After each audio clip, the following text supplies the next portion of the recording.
Buenos días, bienvenidos a nuestra segunda lección de nuestro curso sobre los Salmos. Y vamos a estudiar en esta lección la hermenéutica de los Salmos.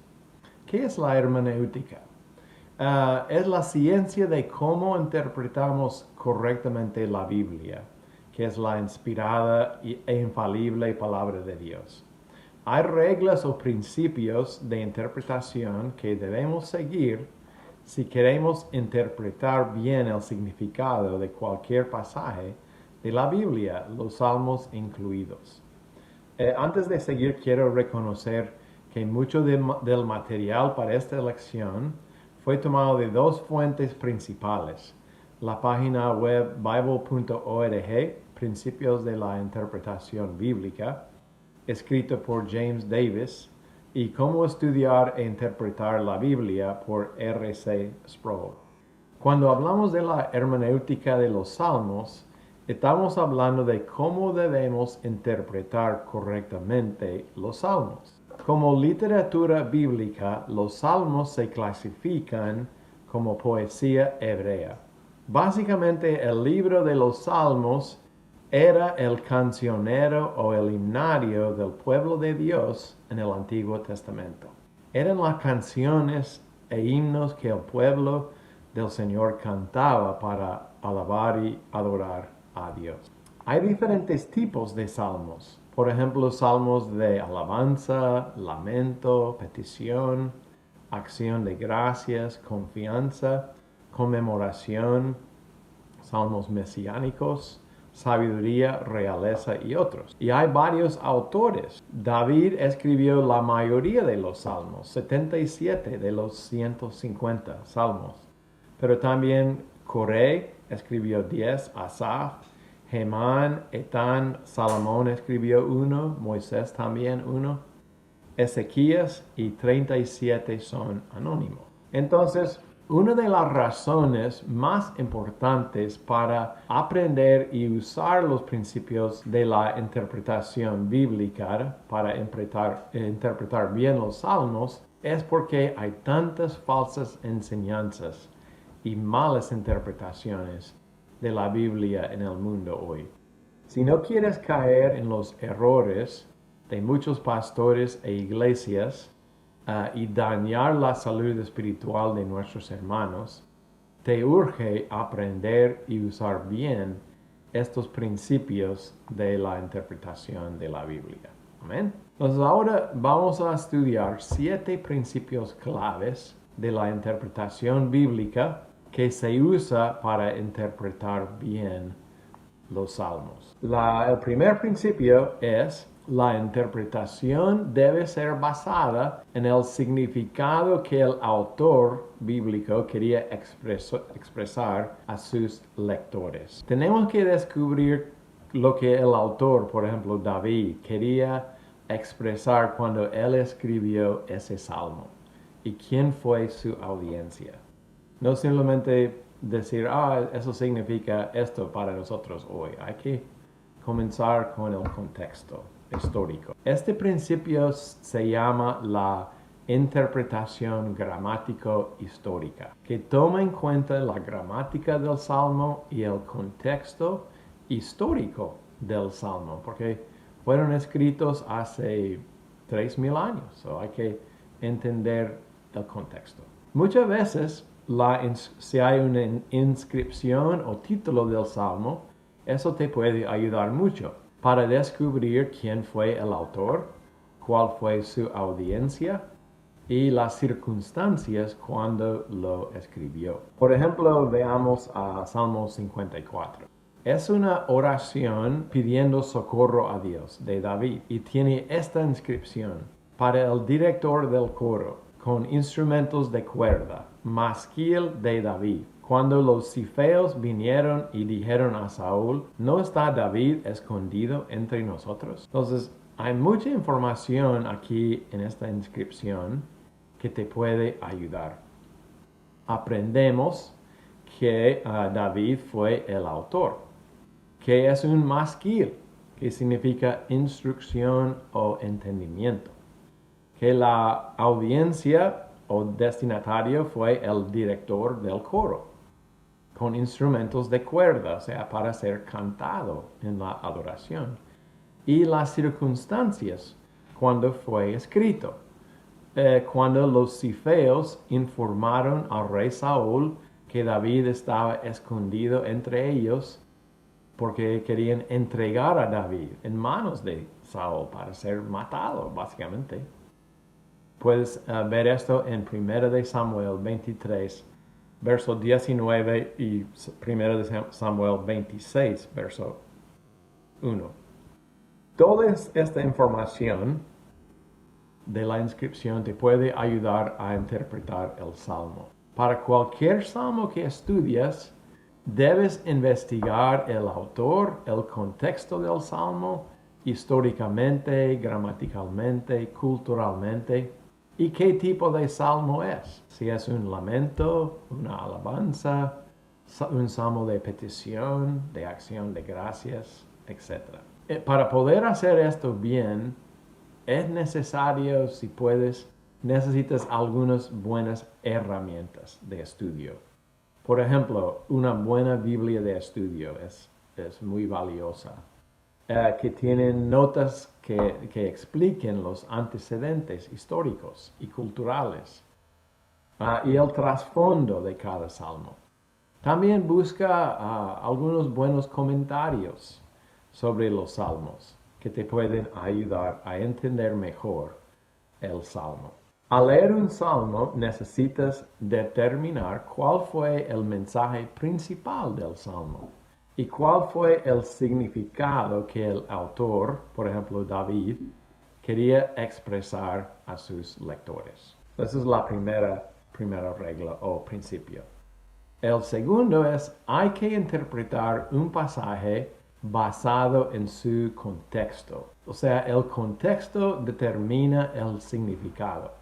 El contexto más cercano debe tener el mayor peso en la interpretación. Primero está el contexto cercano del versículo, con los versículos alrededor. Luego el párrafo, luego la sección y luego el libro y el autor.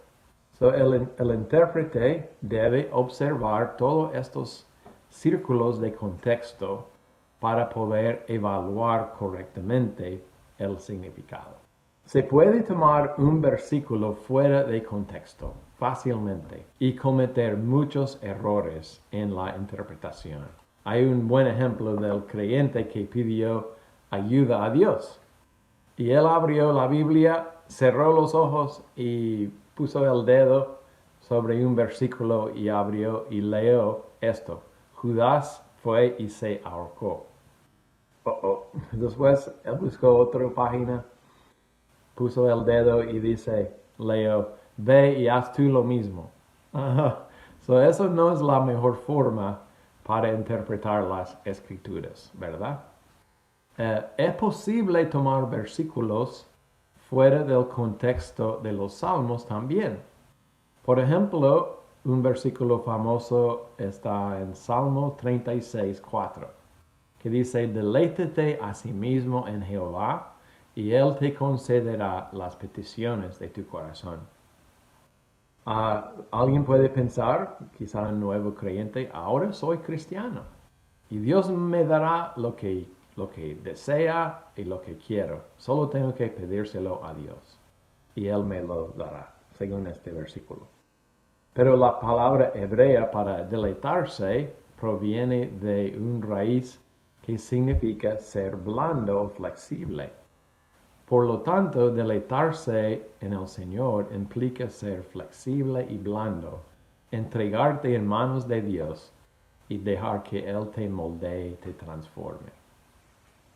Entonces, sabiendo esto, es evidente que este versículo significa si te entregas a Dios de todo corazón y dejas que Él te moldee y te deleitas en Él, Él va a cambiar tus deseos y Él va a hacerte más como Él y Él te los concederá según su voluntad.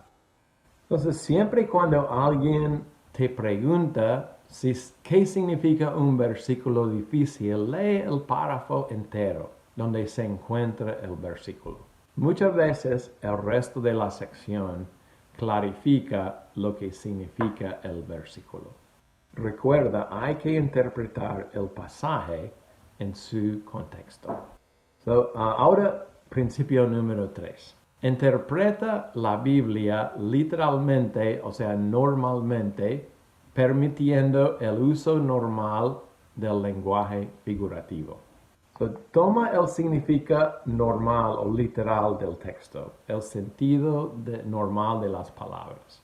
Hay que estudiar el significado de las palabras claves, especialmente su significado en el idioma original. El diccionario de Strong's te puede ayudar con esto, por ejemplo. La interpretación literal no significa que la Biblia no emplee figuras retóricas como la metáfora. ¿Qué es una metáfora? Es como una comparación entre una idea y un objeto para ilustrar el significado de esa idea. Por ejemplo, cuando Jesús dice en Juan 10:9, yo soy la puerta, el que por mí entrare será salvo, y entrará y saldrá, y hallará pastos. No significa que Él es literalmente una puerta de madera, obviamente. Es una metáfora. Significa que Él es la única entrada para encontrar la vida eterna y abundante. Interpretar la Biblia según el sentido normal de las palabras significa hacer caso a las letras y las palabras que se están siendo empleadas. En otras palabras, es interpretar la Biblia como literatura de acuerdo con las reglas normales de la gramática. No busca simbolismo por todas partes de un pasaje, porque eso fue un gran error en tiempos pasados. Por ejemplo, antes de la Reforma se usaba mucho la interpretación alegórica, o sea, buscando simbolismo por casi cada palabra en un versículo. Eso condujo a muchos errores en la interpretación de la Biblia. Por eso los reformadores enfatizaron la interpretación literal de las escrituras, de las palabras, la interpretación normal de las palabras. Cuando el literal no tiene sentido, probablemente tienes una figura retórica o una metáfora. Por ejemplo, en el primer Salmo, Salmo 1, encontramos una metáfora. Cuando David describe la persona que no anda en caminos de pecadores, sino que se deleita en la palabra de Dios y medita en ella día y noche. Dice el verso 3 que será como árbol plantado junto a corrientes de aguas, que da su fruto en su tiempo, y su hoja no cae, y todo lo que hace prosperará. Qué bonita comparación y metáfora, ¿verdad? Cuando ves la palabra como o parecido a, es muy posible que tienes una metáfora. Las figuras retóricas, las metáforas y las ilustraciones le dan a la Biblia un medio de expresión poderoso y vívido. Son una parte importante de la expresión normal del lenguaje y de la poesía bíblica. Número 4. Hay que usar la Biblia para interpretarse a sí mismo. Esta es la regla más importante que todas. La Biblia se interpreta a sí mismo. La Biblia es su propio intérprete. Porque la Biblia es la palabra de Dios y Dios no se contradice a sí mismo, las escrituras tampoco se pueden contradecir. En términos prácticos, ninguna interpretación de alguna porción de la Biblia puede estar en conflicto con otra parte. O sea, como el dicho dice, el contexto de cada versículo son los 66 libros de la Biblia. Por lo tanto, la Biblia se interpreta a sí misma, ya que como producto de la inspiración de Dios, es consistente y coherente. Cuando tienes un pasaje difícil, usa otros pasajes paralelos de la Biblia para clarificar su significado. Por ejemplo, ¿cómo debemos interpretar los salmos imprecatorios? Que son difíciles de interpretar. Son los salmos donde el salmista llama a Dios a juzgar y destruir sus enemigos. Un ejemplo es Salmo 69, 24, que dice, derrama sobre ellos tu ira y el furor de tu enojo los alcance.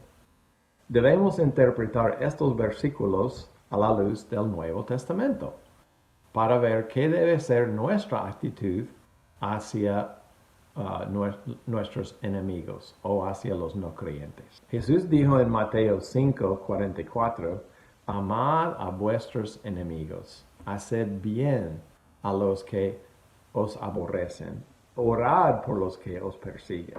Y Juan 3, 16 al 17, dice, porque de tal manera amó Dios al mundo, que ha dado a su Hijo unigénito, para que todo aquel que en él cree no se pierda, mas tenga vida eterna.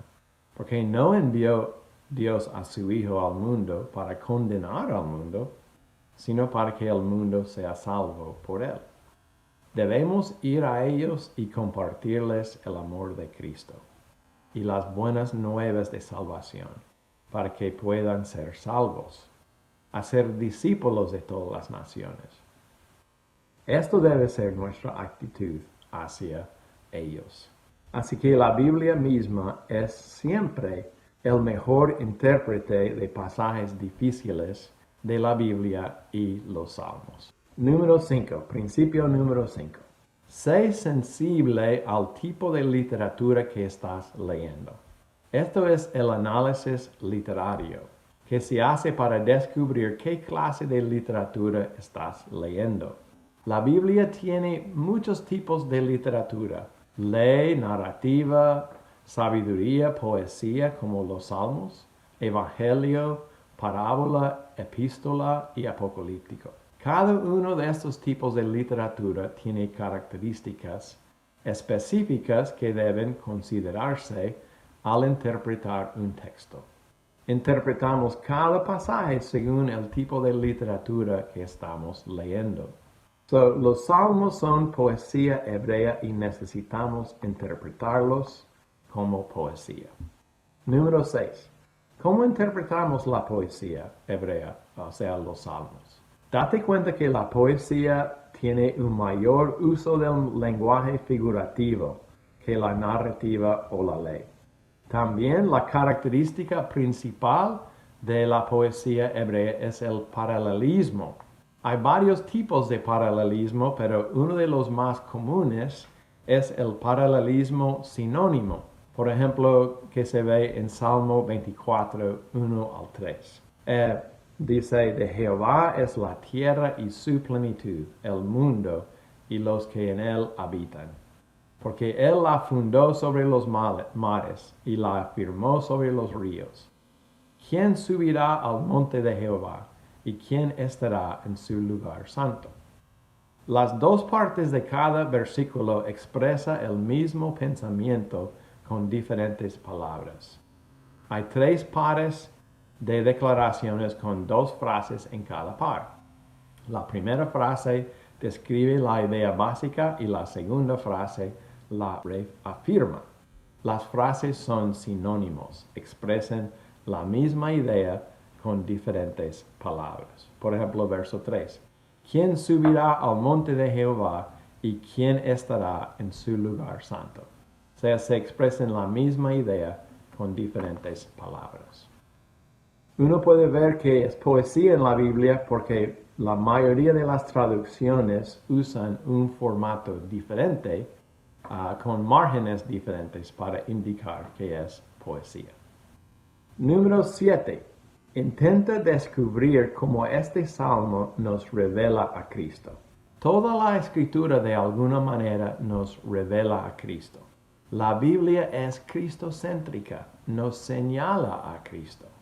Jesús dijo en Lucas 24, 27, y comenzando desde Moisés y siguiendo por todos los profetas, les declaraba en todas las escrituras lo que de él decían. Tenemos que descubrir cómo este salmo nos revela a Cristo. Toda la Biblia revela a Cristo. Por ejemplo, Salmo 23:1 dice, Jehová es mi pastor, nada me faltará. Y sabemos que en Juan 10 Jesús declara que Él es el buen pastor y somos sus ovejas. Así que el Salmo 23 habla del cuidado y amor de Jesús, nuestro buen pastor, por nosotros sus ovejas. Vamos a aprender más de eso en lección 5. En conclusión, usa las reglas de la interpretación bíblica para interpretar bien los salmos. Recuerden 7 principios. Interpreta el salmo de acuerdo con la intención del autor y del contexto histórico del pasaje. 2. Lee cada versículo en el contexto de su salmo. Analiza, número 3, analiza la gramática y el significado de las palabras claves. 4. Usa la Biblia para interpretar pasajes difíciles. 5. Sea sensible a qué tipo de literatura estás leyendo. 6. Recuerda que los salmos son poesía hebrea. Y 7. Descubre cómo el salmo revela a Cristo. O sea, a veces interpretar la Biblia es un trabajo difícil, pero siempre vale la pena. En el Salmo 19:10 David nos recuerda el supremo valor de estudiar la palabra de Dios. Dice él, deseables son más que el oro las palabras de Dios, más que mucho oro afinado y dulces más que la miel. Y que la que destila del panal. Que Dios los bendiga, hermanos, y que estos principios sean de bendición para ustedes al estudiar y interpretar los salmos.